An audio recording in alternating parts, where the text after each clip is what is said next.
ایک مشہور زمانہ کیس جسٹس شوکت صدیقی کا کیس تھا، اس کا بھی تذکرہ اس خط میں ہے، جن کو سپریم جوڈیشل کونسل نے اپنے عہدے سے ہٹایا تھا کہ انہوں نے کچھ الزامات لگائے تھے اور ایک تقریر کی تھی۔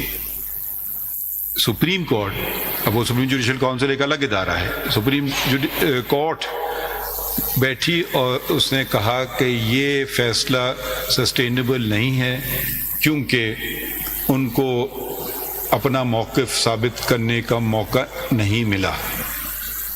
اور پھر آپ ججمنٹ پڑھ لیجئے گا، وہ حال ہی میں ریلیز ہوا ہے۔ تو ایک حد تک تو میرے حساب سے یہ فیصلہ سپورٹ کرتا ہے جو جج صاحبان نے کہا ہے کہ اگر وہ ایسی بات کریں تو ان کو کوئی خطرہ نہیں ہونا چاہیے کہ بھی وہ ان پہ تو کوئی نہیں الٹا شکایت کریں، الٹا ہی ان کے گلے آ کے پڑ جائے۔ تو اس سپریم کورٹ کے فیصلے نے یہ، اگر کسی کے ذہن میں یہ شک شبہ تھا، اس کو تو دور کر دیا ہے کہ ایسا بالکل نہیں ہو سکتا ہے۔ سپریم جوڈیشل کونسل اگر کوئی جج کہے گا، اس کی سنوائی کے بغیر آگے نہیں بڑھے گی۔ تو یہ تو میرے خیال میں ایک پازیٹیو سٹیپ ہے towards independence of the judiciary as a جج۔ پریشر آپ کو کولیگ سے بھی آتا ہے، پریشر آپ کو فیملی ممبر سے بھی آ سکتا ہے، پریشر آپ کو دوستوں سے بھی آ سکتا ہے، میرا کیس ہے ذرا خیال رکھنا، دیکھ لینا۔ پریشر آپ کو اپنے بچوں سے بھی آ سکتا ہے، پریشر آپ کو ہر جگہ سے آ سکتا ہے۔ آپ کو ورٹیکل پریشر، جس کو ہم کیا کہیں گے، عمودی ورٹیکل، اور یعنی کہ اوپر سے نیچے، یعنی کہ میں اگر کسی سول جج کو فون کروں تو وہ ورٹیکل پریشر ہوگا نا، نیچرلی وہ سوچا چیف جسٹس کہہ رہا ہے، یہ بھی پریشر ہو جائے گا، یہ بھی غلط ہے۔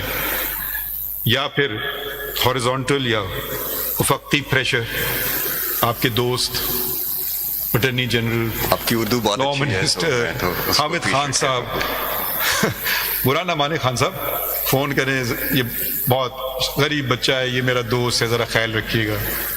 تو یہ بھی ایک پریشر ہی آپ اس کو۔ پھر ایک نئی جو وبا پھیلی ہوئی ہے، سوشل میڈیا، یہ بھی ذہن میں اگر آپ اس کو پریشر لے لیں، ڈھلان والا پریشر ہے، یہ ان کے بیچ میں ہے جو ڈاؤن ورڈ ہی ہے۔ تو یہ ساری چیزیں دیکھیں، اب ایک طرح سے ہم نے اس بات کو جو پہلے خطرات تھے شاید اس کیس نے دور کر دیے ہوں۔